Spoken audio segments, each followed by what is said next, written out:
최순실 씨가 나는 실세가 아닌 허세다. 이렇게 밝혔습니다. 정말 허세일까요? 아니면 이 발언이 허세일까요? 먼저 최순실 씨의 발언부터 함께 볼까요? 미르는 차은택, K스포츠는 고영태 사람이었다. 두 사람의 측근들이 뒤에서 실세 노릇을 했고 나는 허세 노릇을 했다. 그들을 대통령 측근에 두지 않았다면 오늘 같은 일은 없었을 것이다. 이른바 나는 허세다. 이런 주장을 했고요. 대통령이 기업을 강탈해서 저한테 사익을 준 게 사실이라면 제가 이 자리에서 목숨을 끊겠다. 의리와 신의를 지키고 그분을 존경했다. 사심 없는 그분을 모욕적으로 몰고 가지 말라라고 말을 했는데 어제 최순실 씨가 이 재판 과정에서 말입니다. 백병호 시장님.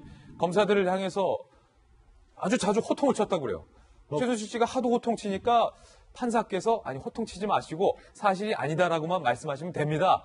자제를 시켰다는데 이거 어떻게 된 일입니까? 아니, 그러니까 우리가 엊그제인가요? 박 전 대통령의 지금 진술 기조라든지 변호 전략에 대해 가지고 이야기를 했었지 않습니까? 좀 별로 좋지 않을 것 같다. 똑같은 것 같아요. 이분 같은 경우에도. 아니, 본인 입장에서는 뭐 이건 아니다, 기다라고 할 수 있는 게 있겠는데, 단적인 예가 실세 허세를 가르는 기준이 뭡니까? 대통령하고 가까운지 안 가까운지인 거잖아요. 차은택, 고영태. 차은택 씨는 박 대통령 알죠? 몇 번 이게 최순실 씨 소개가 만나기도 했으니까. 고영태 씨는 아는지 모르는지도 조금 헷갈려요. 가방을 전달했을 때 한 번은 직접 배달했다고 했는지 최순실 씨하고 했는지 그 사람이 실세고 내가 허세다라는 것은 이게 대전제가 성립이 안 되기 때문에 거기서부터 나오는 모든 말들에 대한 신빙성이 다 떨어질 수밖에 없는 거죠. 말이 안 된다. 내가 실세인데 뭐 이 사람들한테 조금 놀아놨다 이런 식이면 혹시 모르겠지만은 나는 허세고 그 사람들 실세다. 그들을 대통령 측근에 두지 않았다면 이런 일이 안 생겼을 것. 아니 지금까지 박 전 대통령에 대해서 아무리 비판적인 사람도 고영태가 박 전 대통령 측근이다 이런 식으로 이야기하는 사람은 없습니다. 근데 최순실 씨는 이제 뭐 아주 엉뚱한 이야기를 하고 있는 거니까요. 박 교수님, 어제 급기야 최순실 씨가 검찰들에게 호통친 것을 더 나아가서 기업 총수들에게 대해서도 쓴소리를 했다고 하는데 저는 최순실 씨의 발언입니다. 저는 우리나라 기업들에게 실망했다.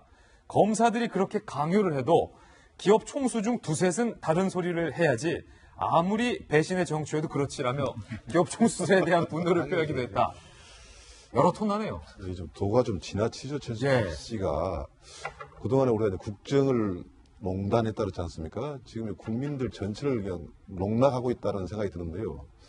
지금 최순실 씨가 결백을 주장하기보다도 자기가 살아남기 위해서 주장을 한다는 천에서 좀 이해를 좀 하겠지만 그 이야기하는 것이 예를 들어서 고영태가 주범이다, 실세다라고 이야기한 것은 모르겠습니다. 그네들 변호사들하고 하나의 전략인지 모르겠지만은 지금 기업인들한테 그런 태도라든가 이걸 보면은 최순실 씨의 현재 모습은 이렇게 보여요. 이제는 내가 이제 살아남아야 되겠다. 저는 언뜻 봤을 때는 대통령을 살려야 되겠다라고 보이지 않습니까? 그러니까요. 그런데 하나부터 열까지 내가 잘 생각하면 나는 전혀 무관할 수 있다고 생각하는 거예요. 예를 들어서 기업인들은 그거 아닙니까? 자기들이 뭐 살아남기보다도 대통령이 강요를 해서 대통령의 힘을 거부할 수가 없지 않느냐. 라는 그 이야기를 해야지만이 기업은 최소한 자기 방어를 할 수 있는 게 아니겠습니까? 그 서운하다는 거 아니에요. 그런데 그건 그렇다 치고요. 대통령을 존경해서 그럴까요? 저는요, 최순실 씨도 모르겠습니다. 아마 두 사람이 결국 그 뇌물죄로 같이 이제 법정에 쓸 날이 오겠지만 그때 저는 다른 소리가 나올 수밖에 없다라는 생각이 드는 게 과거함 돌아가 봅시다. 그 전두환 전 대통령하고 노태우 전 대통령 같이 쿠데타를 해서 혹은 또 같이 정권을 잡아서 정권을 같이 또 비슷한 시기 하고 그런 정말 그 의리와 정치적인 동지 관계에서도 서로 간에 이런 게 있었지 않습니까? 저는 최순실 씨 현재 모습은 자기가 살아남기 위해서 저거 말고도 별 희한한 말이 나올 수밖에 없다. 별 희한한 말이 더 나올 수 있다. 지나쳐도 도가 너무 지나치다고 생각합니다. 최순실 씨의 입에서 기업 총수들을 향해서 아무리 배신의 정치여도 그렇지 라는 말이 나오게 될 줄은 아마 어제 재판부도 상상하지 못했을 것 같습니다. 한편 박근혜 전 대통령에게 적용된 뇌물 액수가 기존의 뇌물 액수보다 더 늘었습니다. 400원대에서 592억 원으로 급 상승을 했는데 그 이유가 바로 롯데 등에서 받은 금액이 추가됐기 때문이라고 합니다. 그런데 어제 두 기업 총수의 운명과 시비가 엇갈렸습니다. 바로 롯데 신동빈 회장과 SK 최태원 회장의 운명이 엇갈렸는데 신동빈 회장은 울고 최태원 회장은 웃었습니다. 둘 다 분명 45억 원, 111억 원을 냈는데 말입니다. 어떻게 이렇게 갈렸을까요? 표로 정리해봤습니다. 이거를 롯데가 운이 없다고 해야 될까요? 아니면 SK가 운이 좋다고 해야 될지 모르겠습니다. 일단 엇갈린 두 재벌 총수의 운명에 대해서 저희가 출력물로 준비해봤습니다. 신동빈 롯데 회장, 결국 검찰이 기소했습니다. 신동빈도 뇌물 공범이다 라고 기소를 했는데 신동빈 회장은 이렇게 말했죠. 아니 내가 무슨 대가를 기대해서 재단에 돈을 냈던 사실은 없다 라고 주장을 했고, 반면 검찰에 의해서 무죄, 사실상 방면 조치를 받은 최태원 SK 회장 불기소 무혐의 처분을 받았는데 이렇게 말했습니다.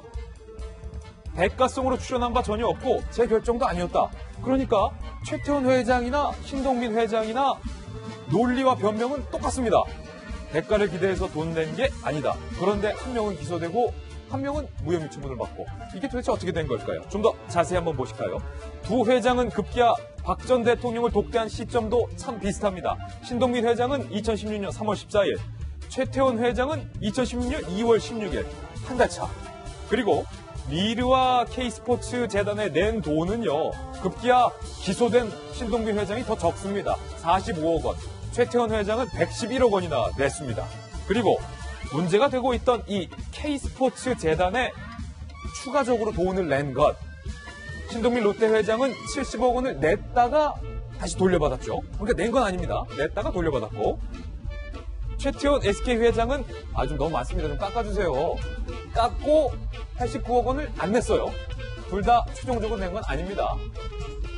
그리고 기업 현황은 신동빈 롯데는 면세점 사업권, 그리고 SK는 회장의 사면이라는 굵직한 게 있습니다. 그러나 결국 검찰의 뇌물죄 판단에서는 신동빈 회장은 기소, SK 최태원 회장은 불기소 판결이 내려진 건데, 이 칼럼, 저희 같은 혹세무민이 보기에는 두 사람이 뭐가 다른지 모르겠는데 검찰의 판단은 정말 극명하게 갈렸군요.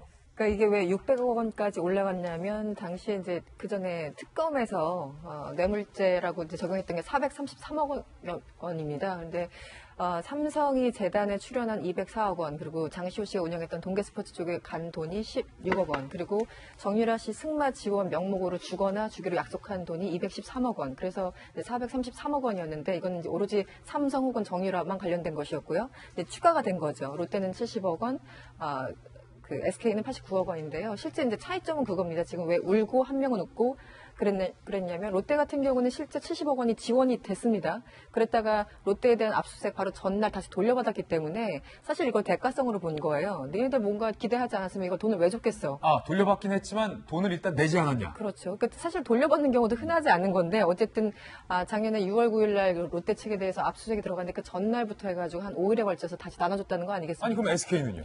SK는 89억 원을 이제 그 K스포츠 쪽에서 요청을 했는데, 이거 너무 비싸니까 아까 말씀하신 대로 30억 원만 줄게라고 이제 구두 약속을 했어요. 근데 그것도 지원하지 않았죠. 그러니까 실질적으로 SK에서 최순실이나 뭐 재단 쪽으로 건너간 돈은 없습니다. 제로. 그러니까 이제 검찰에서는 이거는 이제 대가를 바란 것이 아니라 어차피 돈이 건네간 게 아니니까 이것은 강요에 의한 것이다라는 건데, 어쨌든 그 뇌물죄에는 실제 돈이 건너가지 않았어도 주기로 한 구두 약속만 하더라도 그 뇌물죄 액수에 다 포함이 되거든요. 그러니까 이제 한 명은 강요에 의해서 어쩔 수 없이 뜯긴 거가 되는 거고, 깎긴 했지만 SK는 주진 않았다. 그렇죠. 최종적으로. 롯데는 뭔가를 바라고 줬던 것이다 이렇게 보고 결국은 600억 원에 달하는 돈이 지금 그 공소장에 적혔습니다. 지금 롯데는 기업 분위기가 상당히 침울하고 SK는 봄바람이 지금 불고 있다는데 김병민 의원님, 뭐 거의 운칠기삼도 아니고 말입니다. SK가 돈을 깎긴 했는데 최종적으로 내진 않았다.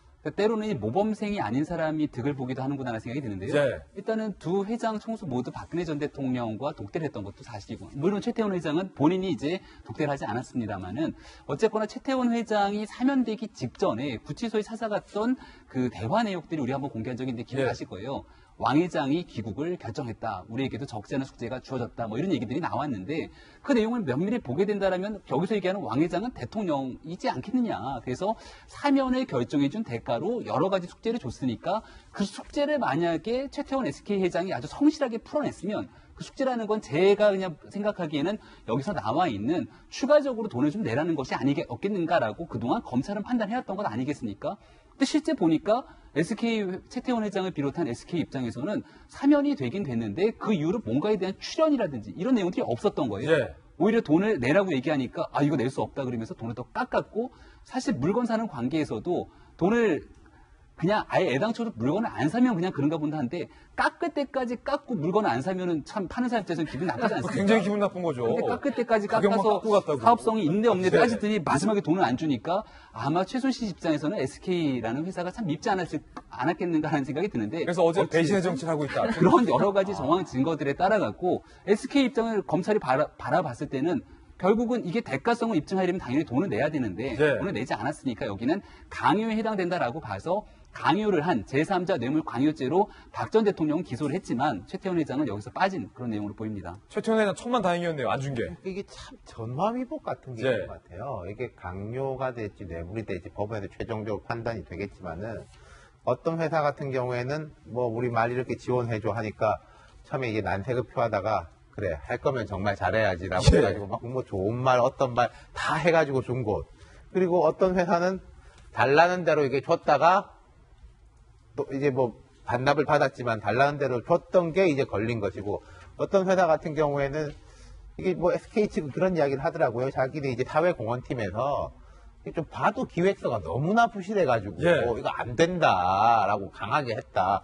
그럼 아마도 그 회사에서 그 당시에는 이 세상 물정 모르냐 이런 식으로 내부에서 또 말하는 사람도 있었을 거예요. 야, 너 참 정무감각 없다. 이렇게. 그러니까요. 예. 근데 이제 결국 그런 것이 아까 보면은 그 순서가 그대로 뒤집어져 가지고 나타나는 거지 않습니까? 그거는 저는 앞으로 기업들이 좀 크게 교훈으로 얻어야 될 것 같아요. 네. 이번 사례뿐만 아니라 향후로도 어떤 뭐 정치 권력과의 관계에 있어 가지고 이 세 기업들의 이제 전도된 지금 상황이 큰 교훈을 주지 않을까 예. 싶습니다. 지금은 돌아가는 것 같더라도 원칙을 지키는 게 결국은 빨리 가는 길이고 맞게 가는 길이다라는 변치 않는 교훈이었습니다.